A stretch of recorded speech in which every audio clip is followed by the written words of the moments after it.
this is an adventure in the art of conscious living.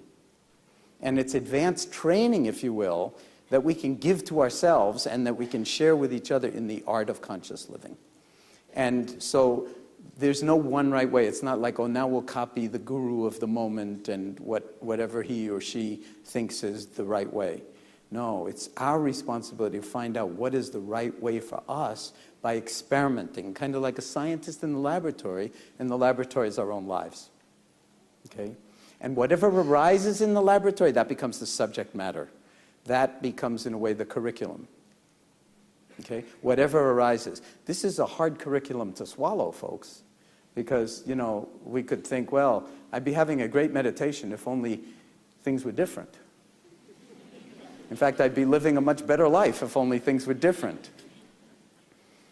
And you can live in that if only forever, and it's not going to help you one iota.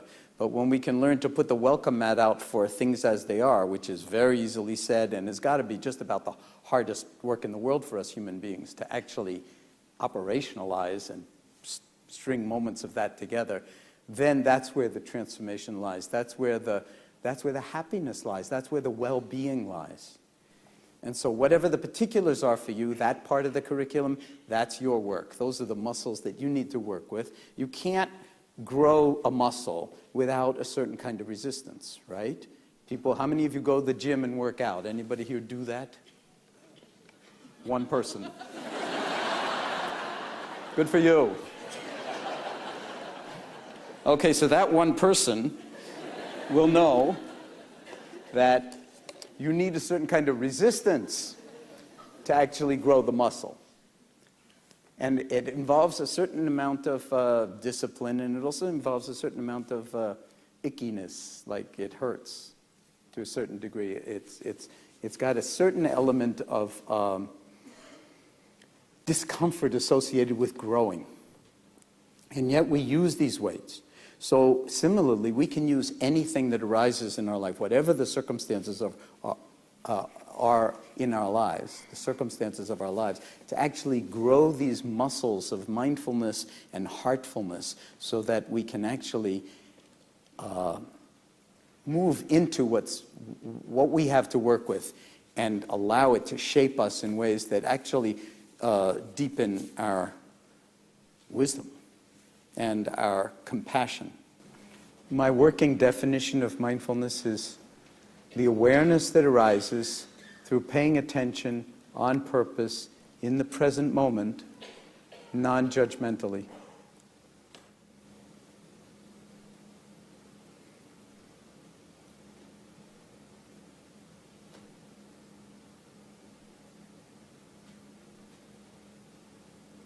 So can you be with your breathing?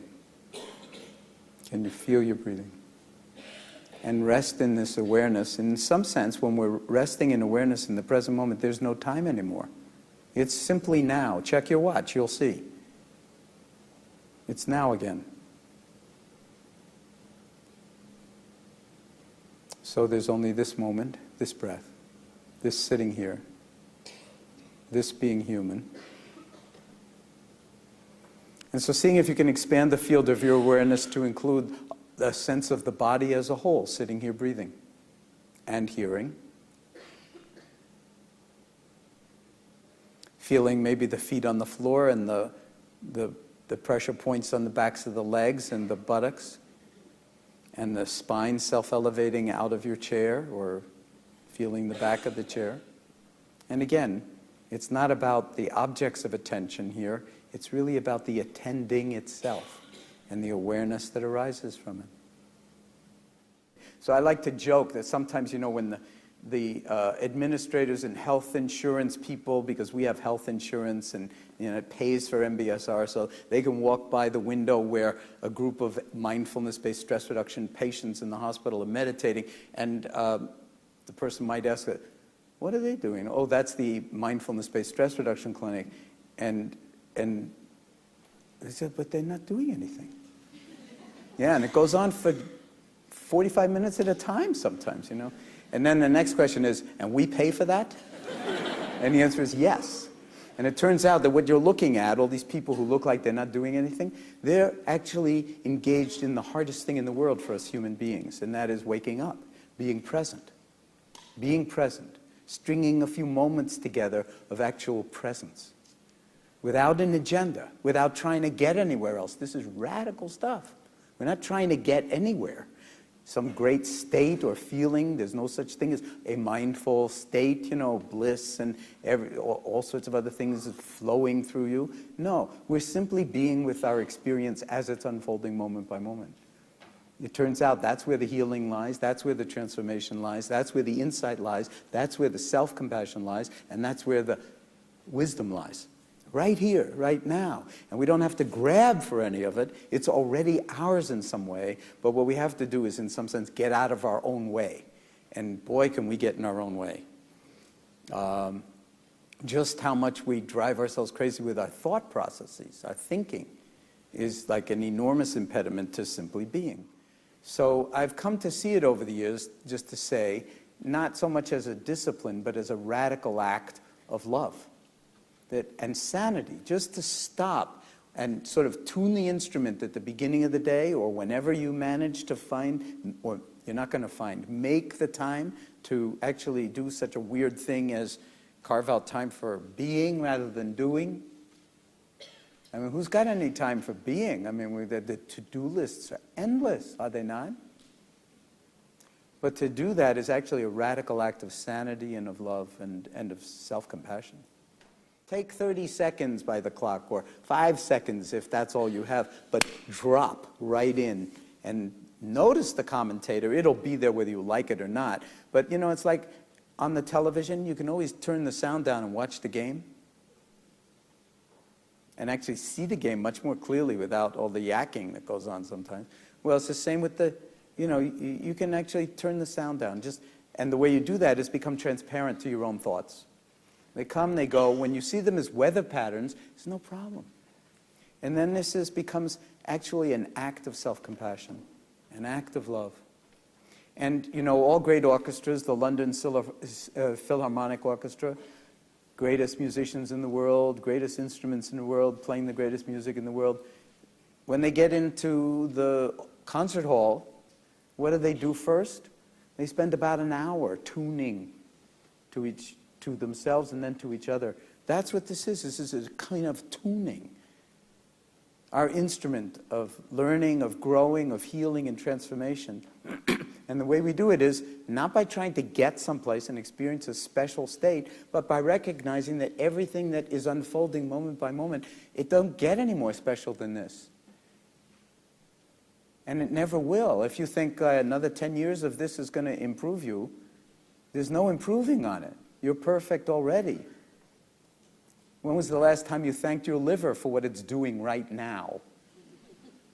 And if you think, and to say nothing of your heart or your feet that got you in here if you were able to walk, I mean, these are like one miraculous thing after another. We all take it for granted until something doesn't work one day.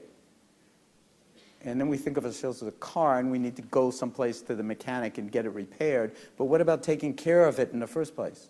What about even knowing what it is, this whole being that we are? Do you know what I'm talking about? Is this making any sense to you? This is what the muscle is, actually. It's not to get better. It's to realize you can't get any better. You're perfect.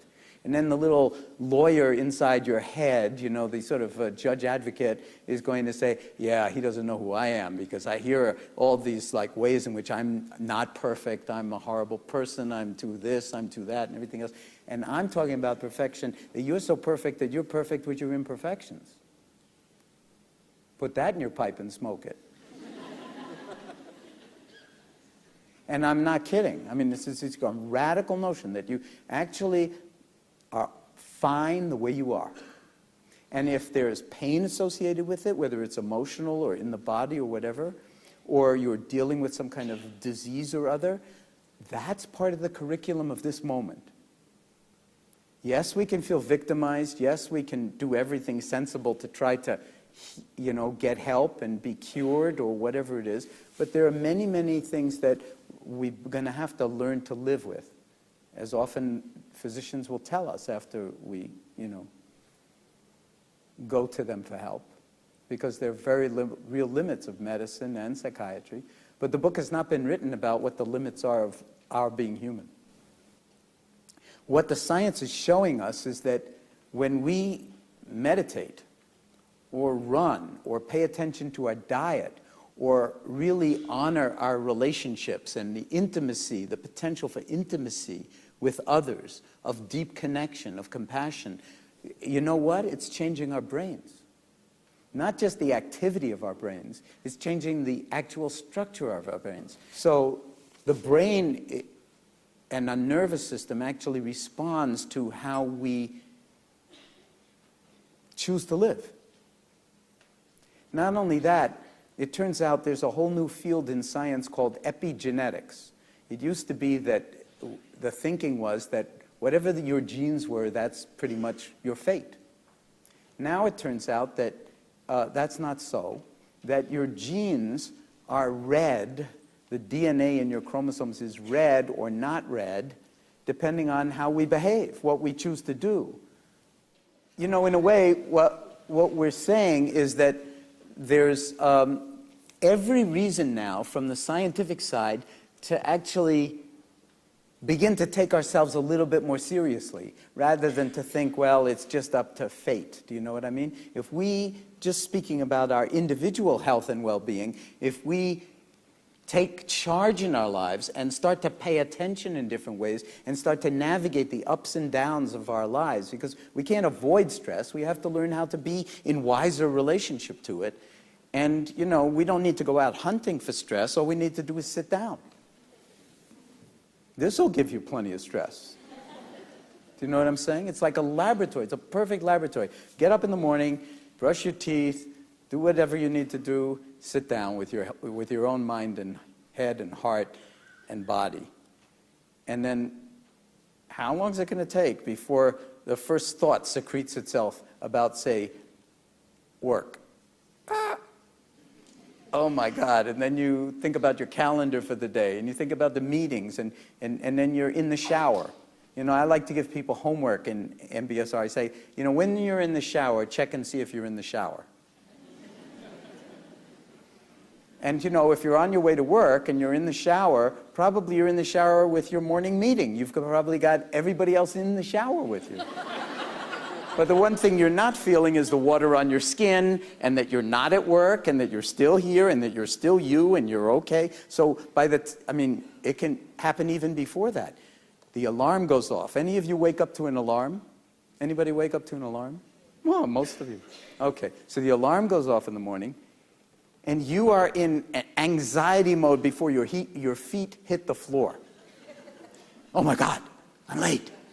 Or whatever, or some thought secretes itself about some big meeting where a lot hangs in the balance and like that. Okay, so we can self-regulate. And the way we do it is we just laugh at it.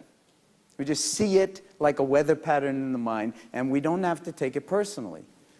We say to our patients who come with every conceivable medical diagnosis that you would not want to have to the stress reduction clinic, and we say to them, from our perspective, as long as you're breathing, there's more right with you than wrong with you, no matter what's wrong with you.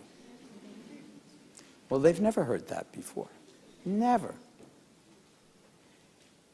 Can you feel like what a wonderful invitation that is? That whatever you've got, it's workable if you're willing to do a certain kind of work. So if we're talking about action for happiness, happiness and sorrow, really important to know the entire landscape, because it's not like we have to get rid of the sorrow to be happy. We have to understand the sorrow and be shaped by it, the full catastrophe, so to speak, of the human condition. And then the happiness and the sadness, or the sorrow, or the depression, or the fear, or the anxiety, or the pain, they are intimately related. And how the heart and the mind are in relationship to them makes all the difference. So you see, we can bring mindfulness to how we are in relationship. In fact, I see mindfulness as being relationality. That's what mindfulness really is. It's how we are in wise relationship to the inner and the outer, our own thoughts and emotions and experience, and happiness and sadness, and then the happiness and sadness and everything in the world. And that we, in some sense, when we're willing to be grounded in this kind of a way, we are already an element of sanity and love and clarity and wisdom in this world, and that's contagious. It actually influences how we are in the family, how we are at work, how we are in the world, what we care about, what we will give time to, and what we will open our hearts to. This is a short poem, and it's called Love After Love. Anybody know it? A few people. Okay. So the time will come when with elation you will greet yourself arriving at your own door. The time will come when with elation you'll greet yourself arriving at your own door, in your own mirror, and each will smile at the other's welcome and say, sit here, eat. You will love again the stranger who was yourself. You will love again the stranger who was yourself. Give wine, give bread, give back your heart to yourself, to the stranger who has loved you all your life, whom you have ignored for another who knows you by heart. Take down the love letters from the bookshelf, the photographs, the desperate notes. Peel your own image from the mirror. Sit. Feast on your life. So whether it's sitting or not, mindfulness is feasting on your life in the only moment any of us ever get.